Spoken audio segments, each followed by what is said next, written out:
Praise the lord.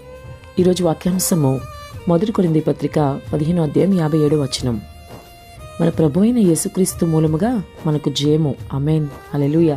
ప్రభు ఈ వాక్య భాగం నుండి ఈరోజు మనతో ఏం మాట్లాడుతున్నారో చూద్దాం. మన ప్రభు అయిన యేసుక్రీస్తు మూలంగా మనకు జయము అన్నమాట నిజంగా అక్షరాల సత్యం కదా.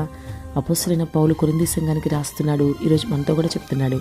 ఎందుకంటే ఆయన ద్వారానే మనకి రెండో మరణం నుంచి విడుదల, ఆయన ద్వారానే మన ప్రతి పాపం నుంచి విడుదల, ఆయన ద్వారానే మనకి నిత్యత్వంలోకి వారసత్వము.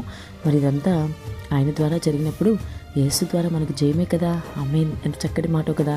మరి సహోదరి సహోదరుడా, ఈరోజు నీ పరిస్థితి ఏంటి? నీవు ఈ విధంగానే ఆలోచిస్తున్నావా? నీకు ఏ పనిలో అయినా జయం కావాలని అసలు నీవు కోరుకుంటున్నావా? అపజయాన్ని నీవే కాదు, ఎవరు ఇష్టపడరు కదా. నీకు జయం కావాలంటే ప్రభువుని నమ్మాలని నీవు తెలుసుకోవాలి. అంతేకాకుండా యేసు మూలముగానే నీకు జయము అనుగ్రహించబడుతుందని కూడా నీవు గ్రహించాలి. మరి నీకున్న బలము కానీ, నీకున్న ధనము కానీ, నీకున్న సంపదలు కానీ, నీకున్న బంగారము కానీ, నీకున్న పేరు ప్రతిష్టలు కానీ, నీకున్న పలుకుబడి, హోదా, ఉద్యోగము, వ్యాపారము, అందచందాలు ఇవేమీ కూడా నీకు జయాన్ని ఇవ్వలేవని నువ్వు తెలుసుకోవాలి. కానీ విచారించదగిన విషయం ఏంటంటే నేటి క్రైస్తవుల్లో చాలామంది ఇవన్నీ కూడా వాళ్ళకి మరి జయాన్ని తెచ్చిపెడతాయి అని అనుకుంటున్నారు. ఎవరికి వాళ్ళకున్న బంగారాన్ని బట్టి, ఆస్తిపాస్తులను బట్టి, అందాన్ని బట్టి గొప్పగా భావిస్తూ వాళ్ళకి దానిలో జయం వస్తుందని చెప్పి మాట్లాడుకుంటున్నారు. కానీ నీవైతే ఈరోజు ఇటువంటి స్థితిలో ఉంటే ఇప్పుడైనా మారు.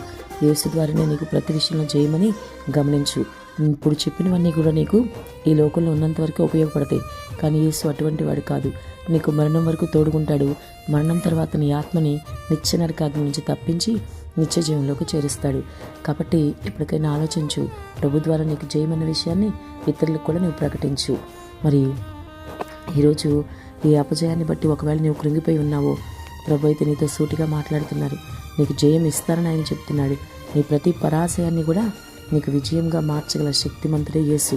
కాబట్టి ఇక ఎక్కడా కూడా పరాజయం అన్న ఆలోచన లేకుండా నేను జాగ్రత్త పడు. జయం ఇవ్వడానికి ఆయన సిద్ధంగా ఉన్నాడు. మరి నువ్వు సిద్ధంగా ఉన్నావా? నీకు ప్రభు జయం ఇస్తే నీకు అన్ని విషయాల్లో కూడా విజయం కలుగుతుంది. కాబట్టి ఇప్పటికైనా ప్రభు నీకు ఇచ్చే జయం కోసం ఎదురు చూస్తూ ఆయన కోసం సిద్ధపడి ఉండు. తప్పకుండా ప్రభు నీకు జయం ఇస్తారు. ఆమేన్.